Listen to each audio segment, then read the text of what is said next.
नमस्कार दोस्तों, मैं Rinku sir target English centre Lauriya के यूट्यूब चैनल पर आप सभी का हार्दिक अभिनंदन करता हूं। आज हम लोग बात करेंगे 12वीं कक्षा में 5 नंबर का जो क्वेश्चन आता है हिस्ट्री ऑफ इंग्लिश से, उसी पर आज हम लोग चर्चा करेंगे। पहला क्वेश्चन आप लोग के सामने है, right A short note on old English.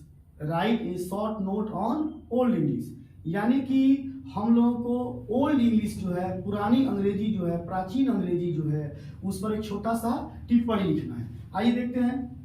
The Old English period is from AD 449 to AD 1066। कह रहा है द ओल्ड इंग्लिश पीरियड, पुरानी अंग्रेजी का जो समय है, जो अवधि है, वह का क्या है, तो फ्रॉम एडी 449 मतलब 449 ईस्वी से लेकर एडी 1066 यानी कि 449 ईस्वी से लेकर और 1066 ईस्वी तक के अवधि को, समय को हम लोग क्या कहते हैं, ओल्ड इंग्लिश कहते हैं। यहाँ पर लिखा गया एडी। एडी का मतलब होता है आफ्टर डोमिनी, ठीक है, यानी कि ईसा मसीह के जन्म के बाद। The period was the childhood of English. The period was यानी कि जो अवधि था 449 से लेकर 1066 के बीच की अवधि को हम लोग क्या कहते हैं, चाइल्डहुड ऑफ इंग्लिश। यह अंग्रेजी का बचपना था एज ए लैंग्वेज। अंग्रेजी लैंग्वेज के बचपना के रूप में हम जानते हैं किसको, पुरानी अंग्रेजी को, जो 449 से लेकर और 1066 के बीच में है। एट दैट टाइम माने उस समय English was purely a mixture of different dialects. कह रहा है कि एट दैट टाइम, उस समय पर इंग्लिश वाज प्योरली, अंग्रेजी पूर्ण रूप से थी a mixture of different delicates, यानी कि जो देसी होता है, उस समय हमारी जो अंग्रेजी थी वह डिफरेंट माने अलग अलग, डेलिकेट्स यानी कि देसी भाषाओं का मिश्रण था। उस समय अंग्रेजी जो है शुद्ध नहीं बोली जाती थी, अंग्रेजी शुद्ध नहीं थी। उस समय जो अंग्रेजी हम लोग बोलते थे, पढ़ते थे, समझते थे, वह अंग्रेजी जो है आसपास के बहुत सारे देशी जो है, माने छोटे बड़े जो देश थे, उनकी सभी भाषाओं को मिक्स करके तब अंग्रेजी बोली जाती थी और पढ़ी जाती थी। Old English was dialectical. कह रहा है कि ओल्ड इंग्लिश वाज डायलेक्टिकल, यानी कि ओल्ड इंग्लिश जो था वह क्या था, देसी भाषाओं का समूह था, ठीक है। Its words were written and pronounced differently. इसके शब्दों को लिखा जाता था कुछ और पढ़ा जाता था कुछ और। कह रहा है कि written and pronounced differently. Written का मतलब है लिखना और प्रोनाउंस का मतलब होता है उच्चारण करना। तो कह रहा है कि उस समय का जो अंग्रेजी था उसके शब्दों को हम लिखते थे कुछ और पढ़ते थे कुछ और, ठीक है। अब देखिए, it was mostly imitative in nature. कह रहा है कि इट वॉज माने यह थी, अंग्रेजी जो थी, है ना, क्या थी, मोस्टली इमिटेटिव, मुख्य रूप से। इमिटेटिव का मतलब होता है अनुकरणशील। इन नेचर माने जो पुरानी अंग्रेजी थी, जो ओल्ड इंग्लिश थी, वह मुख्य रूप से क्या थी, अनुकरणशील थी।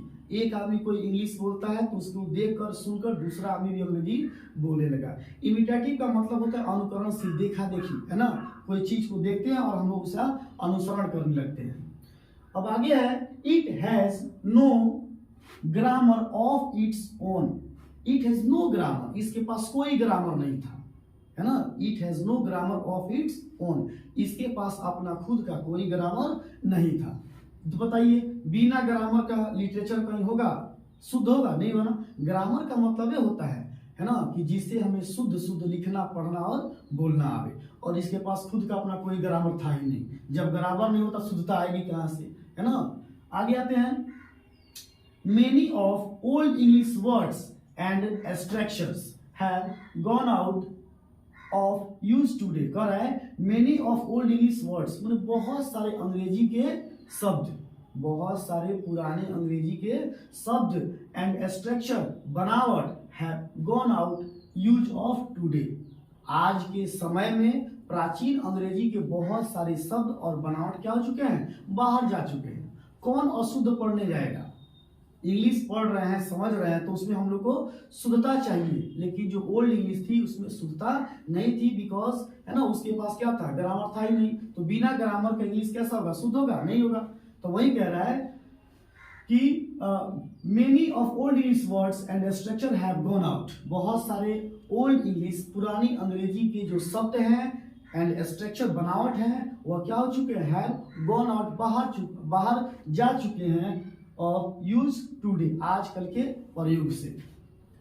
The Old English period failed, the Old English period failed, जो पुरानी अंग्रेजी का जो समय था, जो अवधि था, वह क्या था, फेल्ड था, असफल था। टू प्रोड्यूस, प्रोड्यूस मीन्स क्या होता है, रचना करने में, लिटरेचर है ना, ऑफ मच सिग्निफिकेंस, पुरानी जो अंग्रेजी का जो समय था वह साहित्य की रचना करने में असफल रहा, है ना। उस समय जो ओल्ड इंग्लिश के जो वर्ड्स हुआ करते थे, जो लैंग्वेज हुआ करता था, वह बढ़िया नहीं था।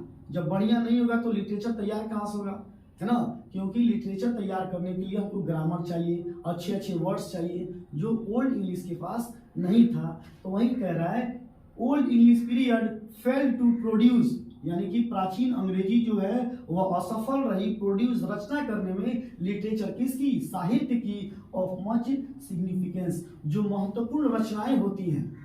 सिग्निफिकेंस का मतलब होता है महत्वपूर्ण, जो महत्वपूर्ण रचनाएं होती हैं उसकी रचना करने में हमारी पुरानी अंग्रेजी ओल्ड इंग्लिश क्या थी, बिल्कुल असफल थी। ठीक है, आगे है एज कोर्ट, कोर्ट जो होता है, अदालत जो होता है, patron was lacking at the time, और उस समय जो था अदालत जो था, जो कोर्ट था, है ना, जो मार्ग बताता है लोगों को, वह क्या था, लैकिंग एट द टाइम, उस समय पर उसकी नामौजूदगी थी। उस समय कोर्ट नहीं था, अदालत नहीं था, है ना, या फिर यूं कह सकते हैं कि अंग्रेजी को सही मार्गदर्शन देने वाला कुछ नहीं था, जिसके कारण से वो अंग्रेजी क्या थी, असफल थी।